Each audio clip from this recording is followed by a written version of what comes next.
So welcome to DCTP.tv from the DLD Women Conference in Munich 2012. My name is Philip Banse. My next guest is Shai Reshef. Welcome to the program. So you still have a traditional academic degree of some kind? Well, yeah, we have full academic degrees. I mean, you yourself. Myself! BA, MA, whatever, diplomas. I have BA and I have MA in Chinese politics from University of Michigan. And do you think these kind of certified knowledge diplomas are still useful today, or are certificates not of any use anymore, of these kind of certificates? Well, I think that academic degrees are very useful, and I think they will continue to be useful for a very long time, because the reason for that is that when people go to find a job, their employers or potential employers need to value what they know, where they studied, what they studied, and how to compare it. And university degree is the way to do it. With all the criticism that we all have, and with all the pain of working toward it, that's the best thing that we have. You're the president of the University of the people. Yeah. Of the people.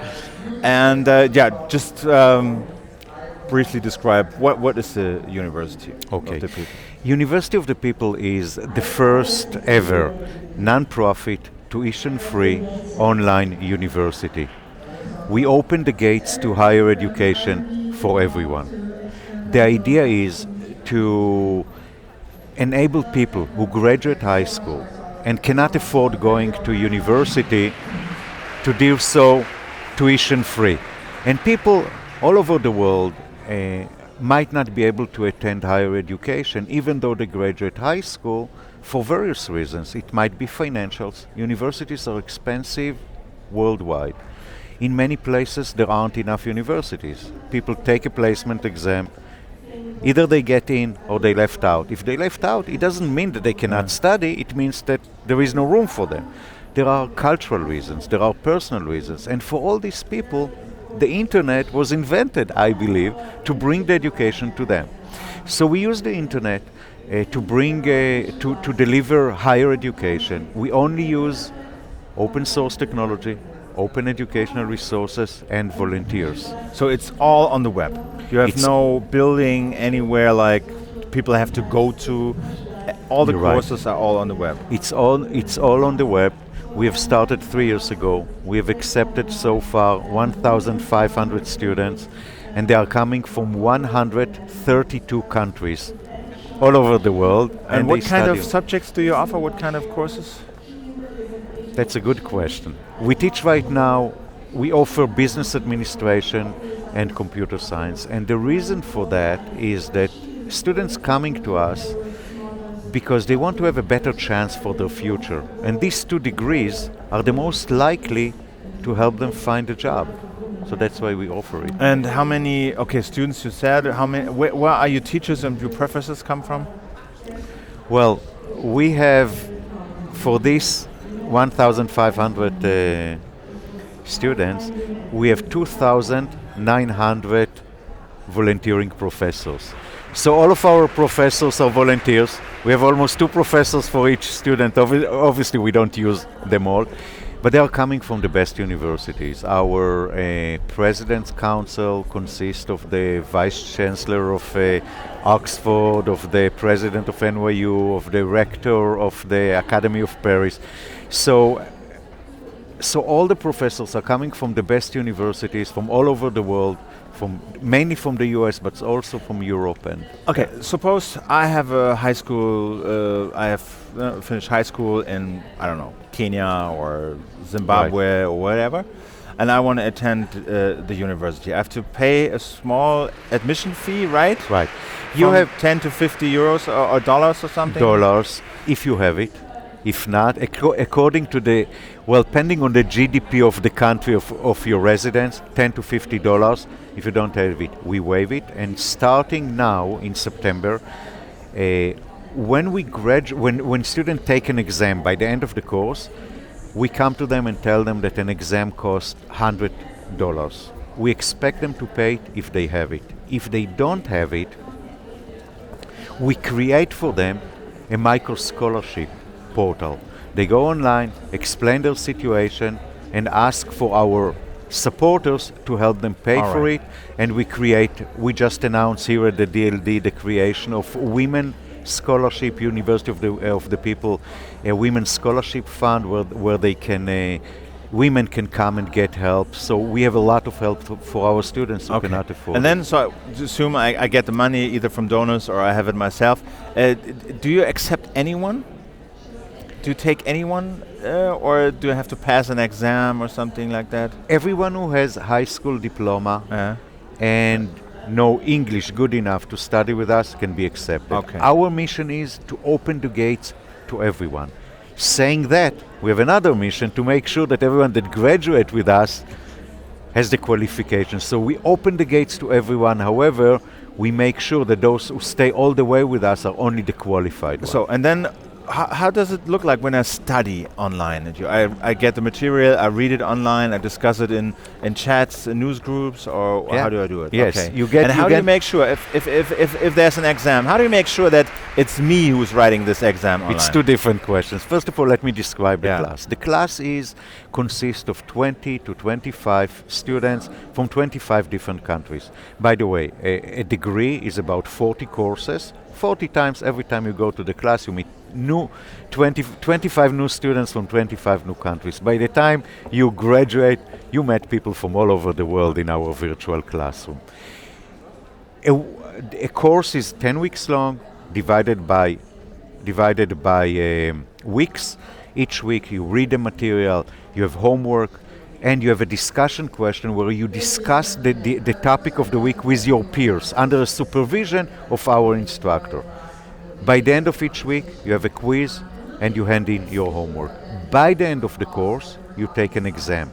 The exams are proctored, meaning we send you to someone else, he gets the exam, you meet, he supervises you.